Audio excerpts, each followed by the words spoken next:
गया, जहां आज लोग मोक्ष की प्राप्ति के लिए जाते हैं। और इसी गया में आज से कई वर्षों पहले पीपल के वृक्ष के नीचे महात्मा बुद्ध को ज्ञान की प्राप्ति हुई, जिसे निर्वाण के नाम से जाना गया। और यहीं से ये स्थान बोध गया के नाम से जाना जाता है। इसी के बाद बुद्ध सारनाथ पहुँचे और यहाँ अपना पहला उपदेश दिया और धम्म की स्थापना की। समय चक्र आगे बढ़ता रहा। ज्ञान और धम्म का उपदेश देते देते अब बुद्ध की उम्र 80 वर्ष हो चुकी थी। हालांकि बुद्ध को ये पहले से आभास हो चुका था कि उनके महापरिनिर्वाण का समय अब निकट है। इसलिए बुद्ध अपने अंतिम शेष बचे दिन भारत भ्रमण और धम्म के प्रचार में लगा देते हैं। ये अपने शिष्यों के साथ निरंतर पैदल यात्रा करते हैं। इनकी यह यात्रा वर्ष के हर एक ऋतु में होती थी, सिवाय चातुर्मास्य वर्षा ऋतु के, जिसे बुद्ध का वर्षावास कहा जाता था। वैशाली की बाहरी सीमा पर बसे बेलुआ गांव का वर्षावास बुद्ध की अंतिम यात्रा का प्रस्थान बिंदु साबित होता है। बुद्ध बीमार पड़ जाते हैं। ये समझ चुके थे कि अब इनका महापरिनिर्वाण निकट है। इसलिए ये अपने शिष्य आनंद को पास बुलाते हैं और उन्हें महापरिनिर्वाण की सूचना देते हैं। आनंद को बहुत दुख होता है, वो रोने लगते हैं। बुद्ध आनंद से कहते हैं कि मैंने तुमसे पहले ही कहा था आनंद, जो चीज़ उत्पन्न होती है वह मरती है। निर्वाण अनिवार्य है और स्वाभाविक है। इसके बाद महात्मा बुद्ध अपने शिष्यों के साथ वैशाली को छोड़कर पश्चिम दिशा की ओर बढ़ने लगते हैं। जाने से पहले बुद्ध एक बार वैशाली को निहारते हैं, क्योंकि उन्हें पता था कि इसके बाद वो वैशाली को कभी नहीं देख पाएंगे। वैशाली में रहने वाले लोगों के बीच बुद्ध के महापरिनिर्वाण की बात फैल चुकी थी। उन्हें लगा कि अब वो कभी बुद्ध को देख नहीं पाएंगे, जिस कारण पूरा शहर महात्मा बुद्ध के दर्शन के लिए उनके पीछे चल पड़ा। जब बुद्ध ने यह देखा तो सभी को वापस लौटने के लिए कहा, पर लोग उनके महापरिनिर्वाण से इतना दुखी हैं कि लोग वापस जाने को तैयार नहीं हैं। ऐसे में बुद्ध उन्हें एक निशानी देते हैं, अपना भिक्षा पात्र। जहाँ पर यह घटना हुई थी वहाँ आज भी एक स्तूप पाया जाता है। यह स्तूप कोई छोटा मोटा मामूली स्तूप नहीं है। ये अब तक मिले दुनिया भर के तमाम स्तूपों में से सबसे विशाल स्तूपों में से एक है। ऐसा कहा जाता है कि वो भिक्षा पात्र स्तूप के अंदर आज भी सुरक्षित है। महात्मा बुद्ध के महापरिनिर्वाण के अंतिम 3 महीने बचते हैं, तब बुद्ध अपने शिष्यों के साथ वैशाली को छोड़कर पावा पहुंचते हैं और एक आम के बगीचे में अपना डेरा डालते हैं। पावा मल्ल राजाओं की दूसरी राजधानी थी।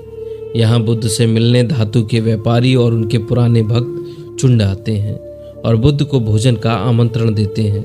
दूसरे दिन चुंड सबके लिए भोजन की व्यवस्था भी करते हैं। यहाँ कई प्रकार के भोजन बनाए जाते हैं। बुद्ध को सबसे पहले भोजन परोसा जाता है।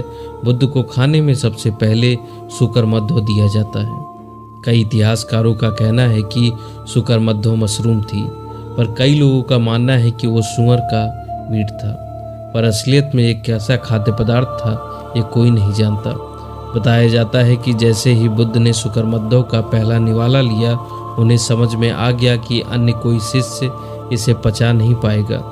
इसलिए उन्होंने चुंड को ये परोसने के लिए मना कर दिया और अपने बचे हुए सुकरमध्यो को जमीन में गड्ढा खोदकर डालने के लिए कहा। कहते हैं इसे खाने के तुरंत बाद बुद्ध को रक्तस्राव हुआ।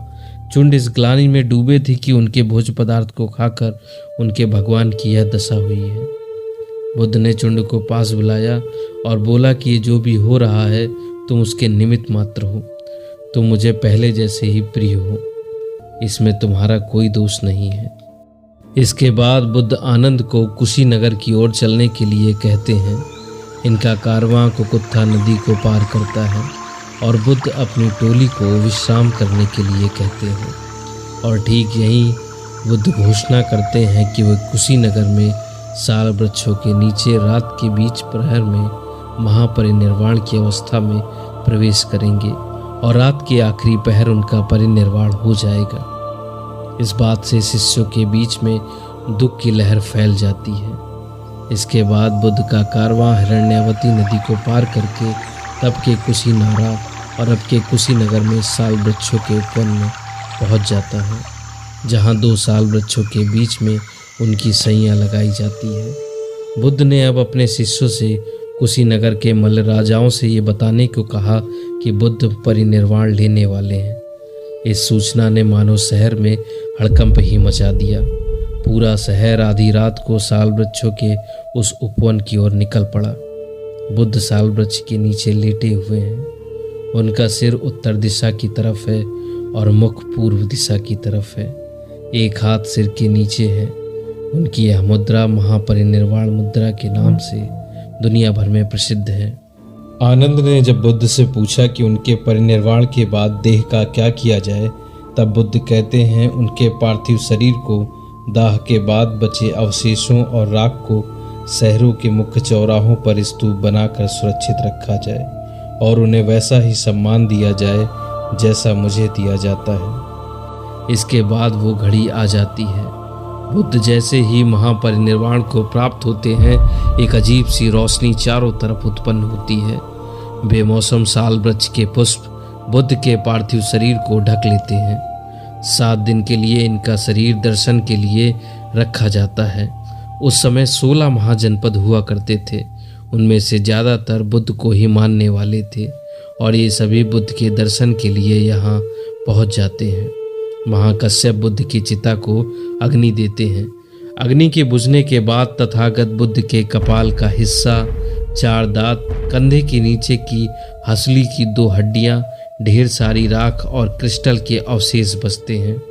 तथागत बुद्ध के अवशेषों को कुशीनगर के मल्ल राजाओं ने राज्य के बीच में रखवाया और बड़े उल्लास से उत्सव भी मनाया गया। मल्ल राजाओं ने पूरी तरह बुद्ध के अवशेषों पर अपना अधिकार जमा लिया था, लेकिन जब अजातशत्रु को इसकी खबर लगी तब वो चाहता था कि बुद्ध के अवशेष मगध लाए जाएं, जिसके कारण ये अपना एक दूत मल्लगढ़ राज्य में भेजता है और इस दूत के द्वारा अपनी बात कहलवाता है। साथ ही अजातशत्रु ये भी जानता था कि मल्ल इतनी जल्दी इस बात को नहीं मानेंगे, इसलिए ये मगध से सेना लेकर मल्ल की ओर चल पड़ता है। अजातशत्रु के अलावा अन्य जनपदों के राजा भी बुद्ध के अवशेषों पर अपना अधिकार चाहते थे, जैसे लिच्छवी, वैशाली।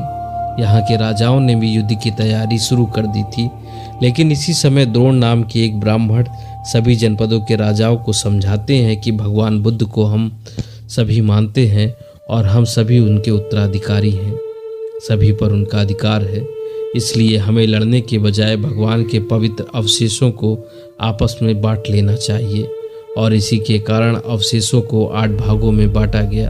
अजातशत्रु ने अवशेष का एक भाग मिलने के बाद अस्थि कलश के साथ कुशीनगर से मगध तक भव्य यात्रा निकाली।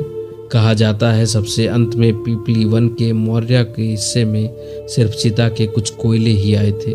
चंद्रगुप्त और अशोक इसी वन से संबंधित थे। इस प्रकार विभिन्न जनपदों और राज्यों में अवशेषों पर विभिन्न स्तूपों का निर्माण कर उन्हें सम्मान सहित स्थापित किया गया।